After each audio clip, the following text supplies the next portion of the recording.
తండ్రైన దేవునికి ప్రభువైన యేసుక్రీస్తు వారి శ్రేష్ఠ నామంలో కృతజ్ఞతాస్తులు చెల్లిస్తూ ఈ కార్యక్రమం చూస్తున్న దేవుని ఇష్టలైన వారందరికీ నా ప్రత్యేకమైన వందనాలు చెల్లిస్తున్నానండి.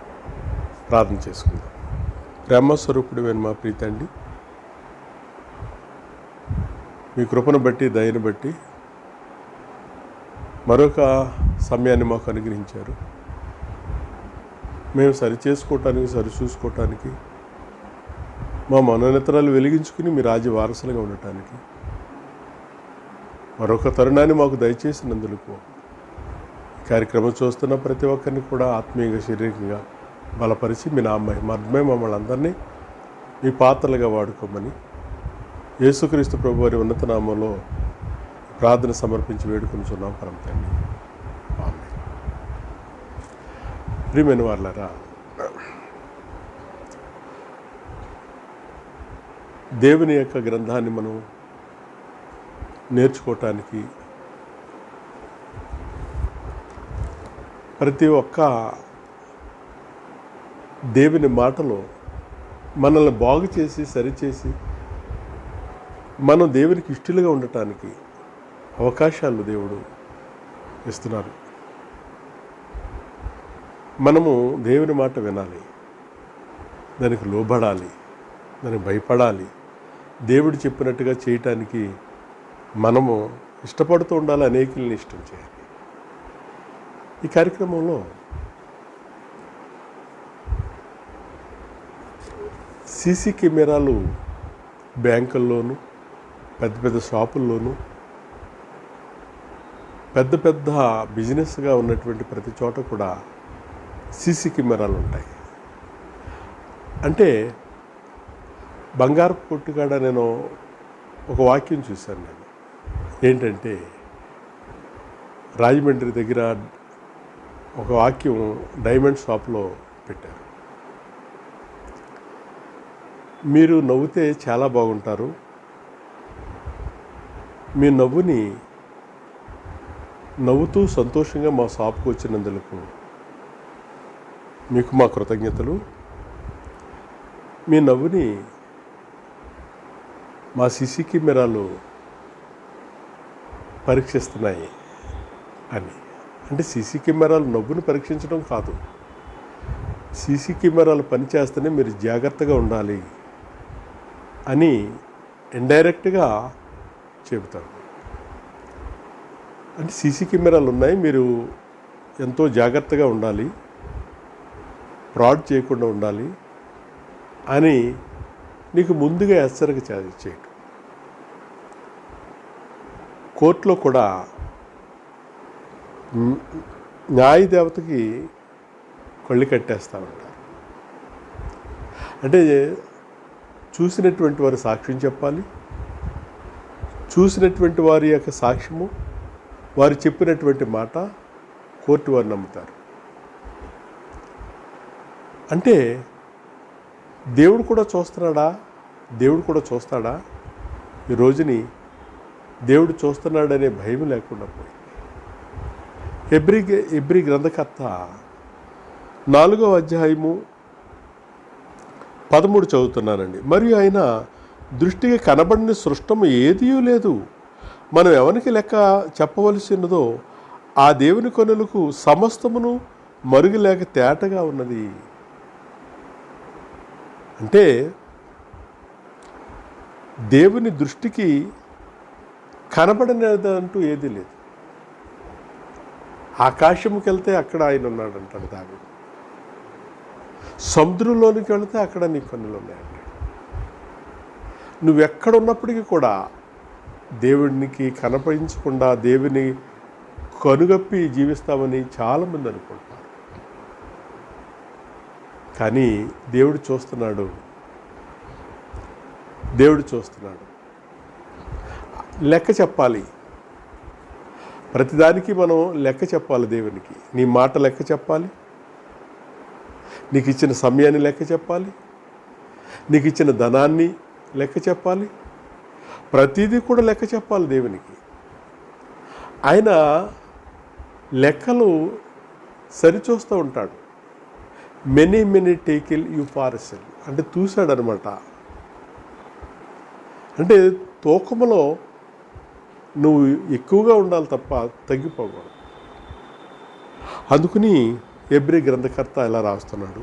కీర్తన గ్రంథంలో 33 అధ్యాయము 13 నుంచి చదువుతున్నాను.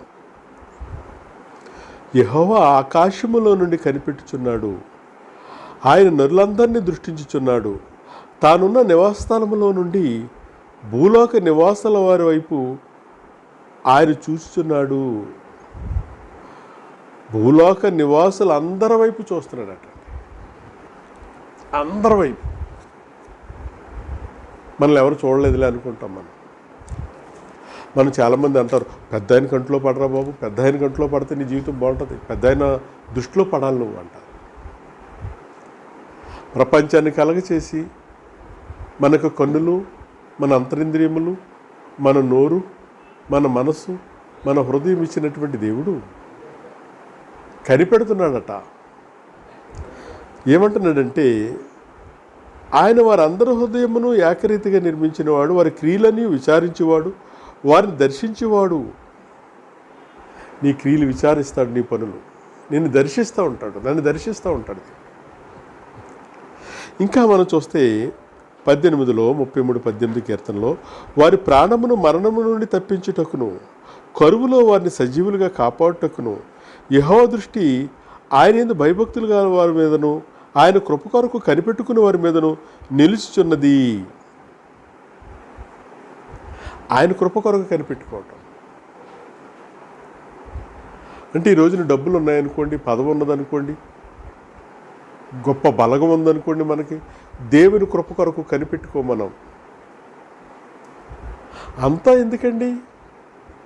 మన దగ్గర డబ్బులు ఉన్నాయనుకోండి, మన ఇంట్లో ఎవరికైనా హాస్పిటల్కి వెళ్ళే పరిస్థితి వచ్చిందనుకోండి, మనం ఏం చేస్తామంటే దేవుని కృప కొరకు దేవుని దగ్గర విజ్ఞాపన చేయాలని ఒక ట్యాక్సీని బుక్ చేయి, ఎవరో స్పెషల్ కార్డు కోయించండి, 500 అయినా పర్లేదు, 1500 అయినా పర్వాలేదు, నన్ను ముందర అక్కడికి వెళ్ళిపోదాం అంట. కానీ ఏమీ లేకున్నా ఉన్నా కానీ దేవుని వైపు చూడాలి, దేవునికి ప్రార్థన చేయాలి. అయ్యా హాస్పిటల్కి వెళ్తున్నాం, మాకు సహాయం చేయండి అని ప్రార్థన ఎవరైతే చేస్తారో దేవుడు వారి ప్రాణాన్ని కాపాడతాడు. జియాకి మరణకరమైన వ్యాధి వచ్చింది.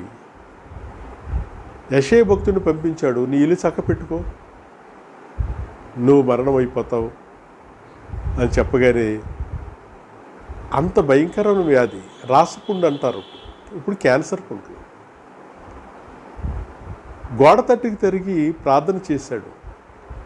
నేను సమస్తం మీ దృష్టికి ఎలా నడిచాను, సమస్తము మీ పట్ల నేను ఎలా చేశాను, కృపతో జ్ఞాపకం చేసుకుని ఆయన తండ్రి అని. నువ్వు చేసిన పనులు కూడా ఉండాలి, లేకపోయినా పర్వాలేదు, నువ్వు దేవునికి విధేయురాలుగా ఉండాలి. నిన్ను చూస్తున్నాడు అనే మాట నువ్వు గుర్తుపెట్టుకో. నీ బిడ్డలను చూస్తున్నాడు, నీ కుటుంబాన్ని చూస్తున్నాడు. అందుకని అంటున్నాడు, ప్రాణాన్ని కూడా కాపాడతాడట. ఒకసారి మనం చూస్తే దినవృత్తాంతాల గ్రంథంలో, 2వ దినవృత్తాంతాల గ్రంథంలో ఒక భక్తుడు ఉన్నాడండి. ఆ భక్తుడు ఎవరంటే ఆశాభక్తుడు. ఈ ఆశాభక్తుడు వాళ్ళ నాన్నగారు చనిపోయిన తర్వాత, అబియా అనేటువంటి ఆయన చనిపోయిన తర్వాత ఆయన కుమారుడైనటువంటి ఆశ గురించి చెబుతూ రాజ్యాధికారంలోకి వచ్చిన తర్వాత 14వ అధ్యాయం మొదటి నుంచి, అబియా తన పితరులతో కూడా నిద్రింపగా జనులు అతన్ని దావీదు పట్టణం ముందు పాతిపెట్టిరి. అతనికి బదులుగా అతని కుమారుడైన ఆశ రాజాయను. అతని దినముల్లో దేశము 10 సంవత్సరములు నెమ్మది పొందెను. 10 సంవత్సరాలు నెమ్మదిగా ఉందంట. ఎంత గొప్ప విషయం చూడండి. ఇంకా మనం చూస్తే 5వ వచనం, ఉన్నత స్థలములను సూర్య దేవస్తంభములను యోదావరి పట్టణములన్నింటిలో నుండి తీసివేసెను. అతని ఏలుబడి యందు రాజ్యము నెమ్మదిగా ఉండెను. ఆ సంవత్సరములో అతనికి యుద్ధములు లేకపోవట చేత దేశంలో నెమ్మది కలిగిండును. యెహోవా అతనికి విశ్రాంతి దయచేసి ఉండగా అతడు యోధా దేశమున ప్రాకారము గల పట్టణములను కట్టించెను. నెమ్మది పొందిన తర్వాత మన దేవుని కార్యక్రమాల్లో ఉండాలి. ఒకప్పుడు ధనం కోసం ఎంత ఇబ్బంది పడేవారు, ఈ రోజుని దేవుడు కనికరించి వారి కుటుంబాల్లో అన్న వస్త్రాలకి దేనికి లోటు లేకుండా ఉన్నప్పుడు దేవుని కొరకు ఆలోచించారు. దావీదుకి నెమ్మది ఇచ్చిన తర్వాత దేవుని కొరకు ఆలోచించారు. నెమ్మది లేకపోయినా ఆలోచించారు, నెమ్మది ఉన్నా ఆలోచించారు, దేవుని కార్యక్రమాలు ఆలోచించారు. యేసుక్రీస్తు ప్రభువారు దేవుని కార్యక్రమాలు చేయటానికి ఎంతమంది ఎన్ని నిందలు వచ్చినప్పుడు కూడా దేవుని కొరకు ఆలోచించారు. ఈ ఆశాభక్తుడు ఎంత భక్తి చేస్తున్నాడంటే ఎంత భక్తి చేస్తున్నాడంటే 15 అధ్యాయము 6వ వచనం దేవుడు జనములను సకల విధములైన బాధలతో శ్రమపరిచను గనుక జనము పట్టణమును పాడు చేసేను గాక, మీరు బలహీనలు కాక ధైర్యం వహించిడి, మీ కార్యము సఫలమగును. ప్రవక్త అయిన ఓదేదు ప్రవచించిన ఈ మాటలు ఆశ వినినప్పుడు అతడు ధైర్యం తెచ్చుకుని యోధా బెన్యమీనుల దేశం అందంతటి నుండి ఎఫ్రాయిము మధ్యలో తాను కట్టుకుని పట్టణంలో నుండి హేయులైన విగ్రహములన్నిటిని తీసివేసి మరలా కట్టించాను. దేవుని మాట వింటుంటే మనకు బలం వచ్చేస్తూ ఉంటుంది. దేవుని మాట వింటుంటే మనకు ధైర్యం వచ్చేస్తూ ఉంటుంది. దేవుని మాట వింటుంటే మనకు ఆరోగ్యం వచ్చేస్తూ ఉంటుంది. దేవుని మాట వింటుంటే మన ఈ లోకంలో మనకి ఎవరు లేకపోయినా కానీ ఒక దేవుని యొక్క సహాయం ఉందని ఉంటాం. యోబు గారు దేవుని సహాయం ఉందని చూశారు. దేవుని సహాయం ఉందని స్నేహితులు వచ్చారు, బంధువులు వచ్చారు, భార్య వచ్చింది, ఎందరు వచ్చినప్పటికీ కూడా దేవుని మీదే అనుకున్నాడు. మనం ఒకవేళ హాస్పిటల్కి వెళ్ళటానికి డబ్బులున్నా లేకపోయినా, అయ్యా ఇలా వెళ్తున్నాను, మీరు సహాయం చేయండి, అయ్యా మా కుటుంబంలో ఇది అవసరం ఉంది, సహాయం చేయండి, అలాగ ప్రార్థన చేస్తే దేవుని దగ్గర అడుగుతూ దేవుడు చాలా సంతోషిస్తాడు.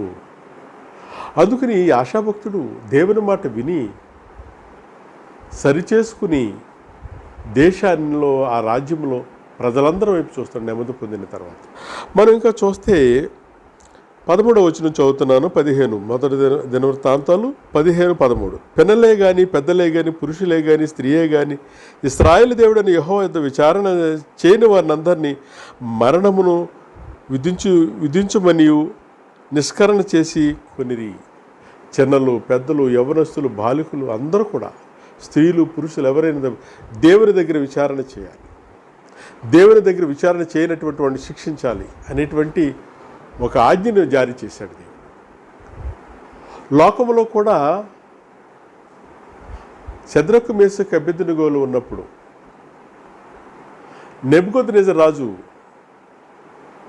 ఆ రాజు ప్రతిమకు నమస్కారం చేయనటువంటి వాళ్ళని అగ్నిలో వేసేస్తానని చేశాడు. కానీ ఈయనైతే దేవుని దగ్గర విచారణ చేయనటువంటి వాళ్ళు శిక్షిస్తారని ఎంత గొప్ప విషయం చూడండి.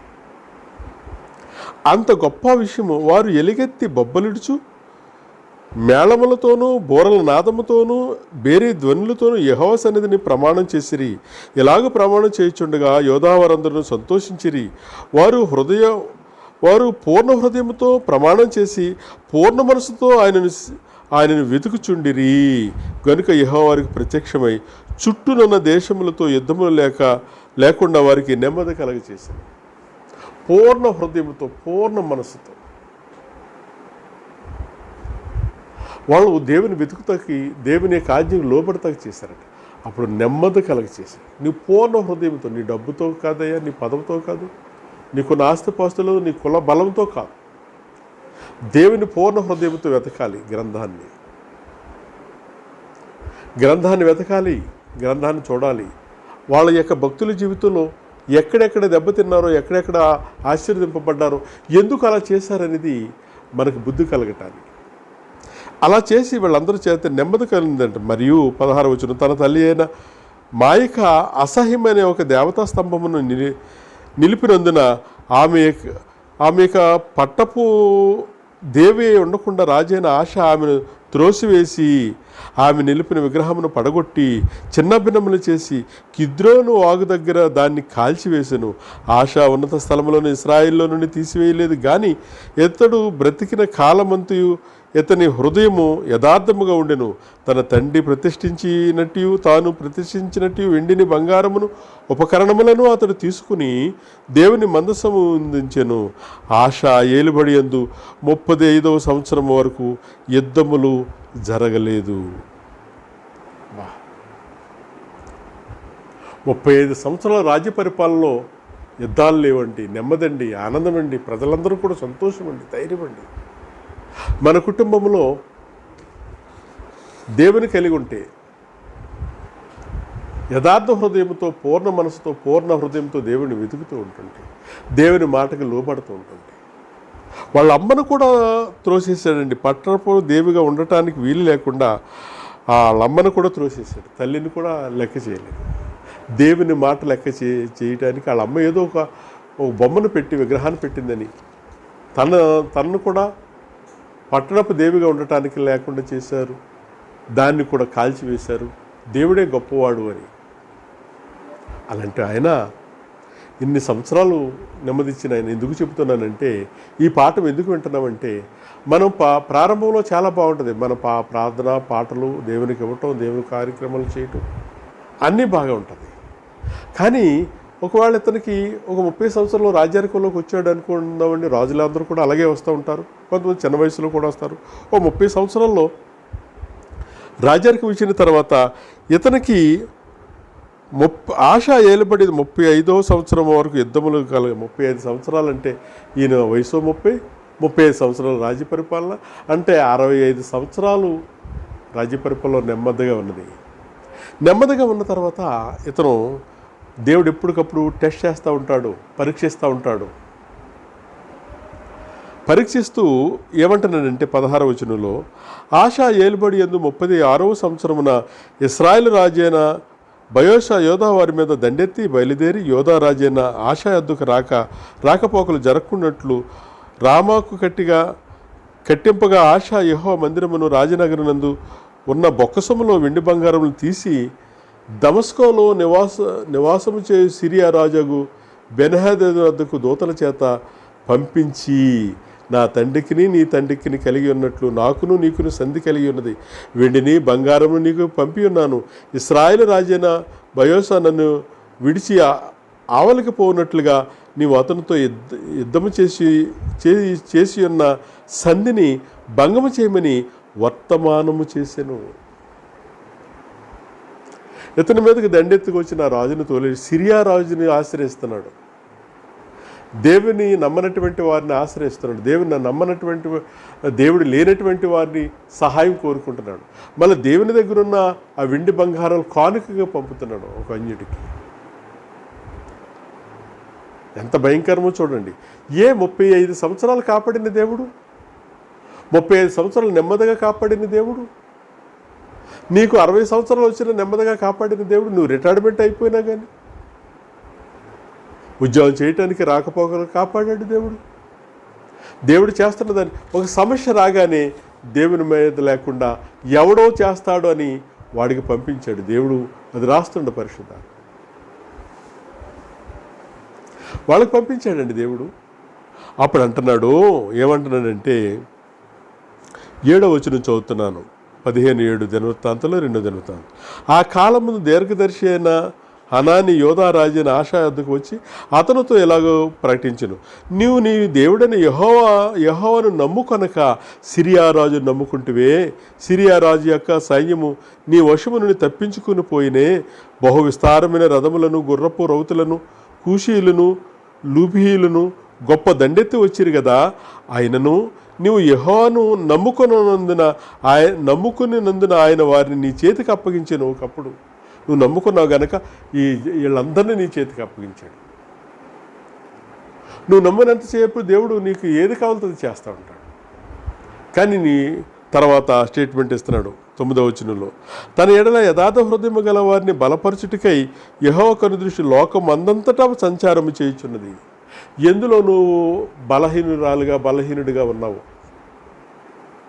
ఎందులో నువ్వు దేవునికి అవిధేయుడిగా ఉన్నావు, ఆయన దృష్టి అంతా చూస్తుంది. సీసీ కెమెరాలు చూసినట్టుగా దృష్టి అంతా చూస్తుంది. లోకం అంతా తన వెతుకు వారు కలరేమో, తన కొరకు కనిపెట్టుకుని వారు కలరేమో, నా సహాయం కొరకు ఎవరైనా చూస్తున్నారా లేదని చూస్తున్నాడు.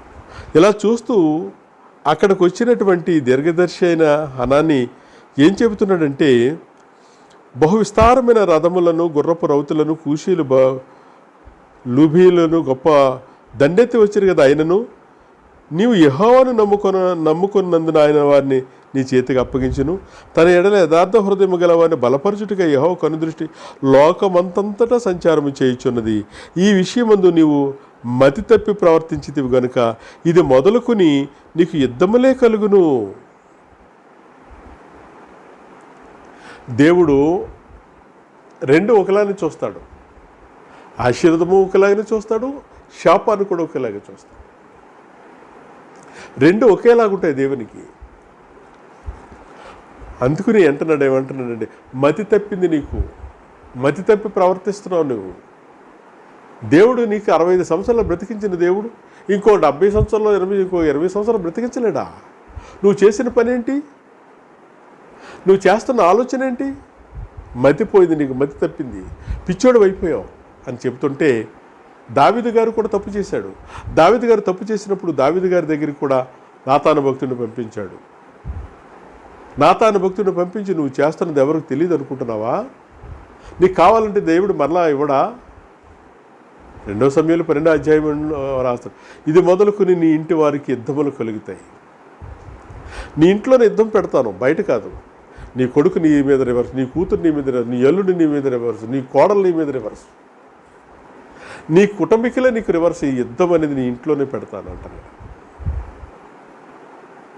మతి తప్పినటువంటి వారందరికీ కూడా ఇదో గుణపాఠం. మతి తప్పి ప్రవర్తిస్తున్నటువంటి వారు కూడా 35 సంవత్సరాలు అంటే ఇతనికి 30, అది 35, 65 సంవత్సరాలు కాపాడిన దేవుడు, నీకు శోధన వచ్చింది, నీకు శ్రమ వచ్చిందంటే కాపాడ్డా? నిన్ను బ్రతికించడా? బ్రతికిస్తాడు. కానీ మతి తప్పినటువంటి జనాంగాలు ఎంతోమంది ఉన్నారు.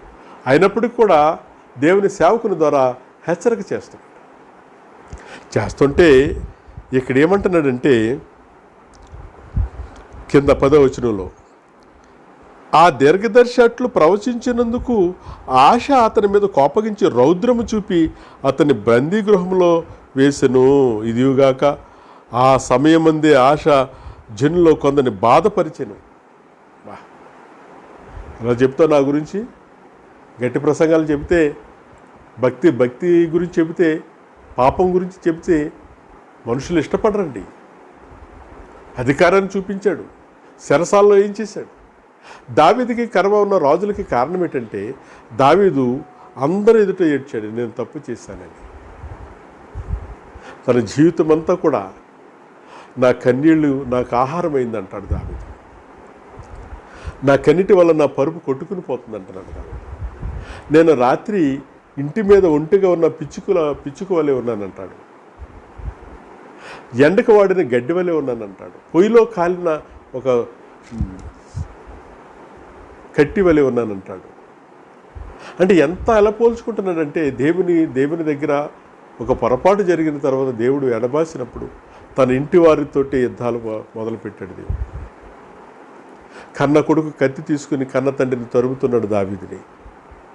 కన్న కొడుకు కన్న కూతుర్ని పాడు చేసేసాడు. ఒక అన్నయ్య ఒక చెల్లిని పాడు చేశాడు. అది చూస్తా దావీదు మనసును ఎలా ఉంటుందో, నువ్వు యూరియాని చంపించావు, ఎవరికి తెలియదు అనుకున్నావు, కానీ నువ్వు దినము చచ్చిపోయేలా చేస్తాను నేను. కన్న కొడుకు కత్తి తీసుకుని తరుముతున్నాడు. కన్న కొడుకు తన ఉపపత్నిని అందరిని కూడా వాడుతున్నాడు, టెంట్ వేసి. తన అన్నయ్య తమ్ముడిని నరికేశాడు.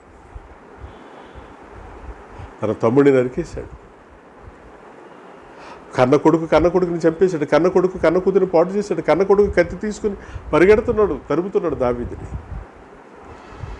ఈరోజు నీ కుటుంబాల్లో యుద్ధాలు జరుగుతున్నాయి, శోధనలు జరుగుతున్నాయి, కోర్టు పాలు అయిపోతున్నాం, జైలు పాలు అయిపోతున్నాం. ఇవన్నీ ఎందుకు జరుగుతున్నాయంటే మతిపోయింది నీకు. ఈ ఆశలాగా మతిపోయిన జీవితం నీకు. ఈ రోజున ఎంతోమంది ఉన్నారండి, సరి చేసుకోవటానికి, దేవుని దగ్గర ప్రార్థన చేయడానికి, దేవుని కొరకు కనిపెట్టడానికి చూస్తే దేవుడు తప్పకుండా చేస్తాడు. ఎక్కడికో ఎవడో చేస్తాడు నాకు సహాయమని పరుగులెడుతున్నారు ఈ రోజుని. అలా పరుగులెట్టి చెప్పినటువంటి వాడిని జైల్లో వేసేసాడు. జైల్లో వేయటమే కాకుండా ప్రజలందరినీ కూడా హింసించాడు. తప్పు మీద తప్పు చేస్తున్నాడు. నీ జీవితంలో ఒక పొరపాటు చేస్తే ఆ పొరపాటు మీద పొరపాటు చేస్తాడు మనిషి. అలా చేస్తూ ఉండగా ఇక్కడ అంటున్నాడు, వాళ్ళందరినీ ఏం చేశాడంటే చెరసాల్లో వేశాడు. ఆ సమయం ఉంది ఆశ జనులో కొందరిని బాధపరిచెను. ఆశ చేసిన కార్యములన్నింటిని గురించి యోధా ఇశ్రాయేలు రాజుల గ్రంథమందు వ్రాయబడి ఉన్నది. ఆశ తన ఏలుబడి యందు 39వ సంవత్సరమున పాదములో జబ్బు పుట్టి తాను బహు బాధపడినను దాని విషయంలో అతడు యెహోవా యొద్ద విచారణ చేయక వైద్యులను పట్టుకునిను. పాదాల్లో జబ్బు వచ్చింది, షుగర్ వ్యాధి ఏమో. ఒకవేళ జబ్బు వచ్చి ఆ ఏలు కాలు తీసేయని పరిస్థితి వచ్చేసింది. ప్రార్థన చేయొచ్చు కదా, యెహోవా యొద్ద విచారణ చేయొచ్చు కదా అంటున్నాడు దేవుడు. నన్ను అడగొచ్చు కదా. అడగబండి. మనం తిరుగుతూ ఉంటాం, హాస్పిటల్ చుట్టూ తిరుగుతూ ఉంటాం. ఆ డాక్టరు ఈ డాక్టరు ఆ డాక్టరు తిరుగుతూ ఉంటాం. పోలీస్ స్టేషన్ చుట్టూ తిరుగుతూ ఉంటాం, అడేదో మేలు చేస్తాడని. లాయర్ల చుట్టూ తిరుగుతూ ఉంటాం, అతను ఏదో మేలు చేస్తాడని. ఎవరు చేసినా నీకేముండదు, దేవుడు సహాయం చేయాలి నీకు. ఒకప్పుడు భక్తిగా ఉన్నాడు, నెమ్మదిగా ఉన్నాడు. రాజ్యం అంతా అన్ని సంవత్సరాలు 35 సంవత్సరాలు తను నెమ్మది కలిగిన రాజ్యం పరిపాలన చేశారు. ప్రజలందరూ హాయిగా ఉన్నారు, ప్రజలందరూ నెమ్మదిగా ఉన్నారు. దేవుని ఆశ్రయించినంతసేపు. ఈ కార్యక్రమం చూస్తున్న దేవుని ఇష్టలైన వారందరికీ నా ప్రత్యేకమైన వందనాలు చెల్లిస్తున్నానండి.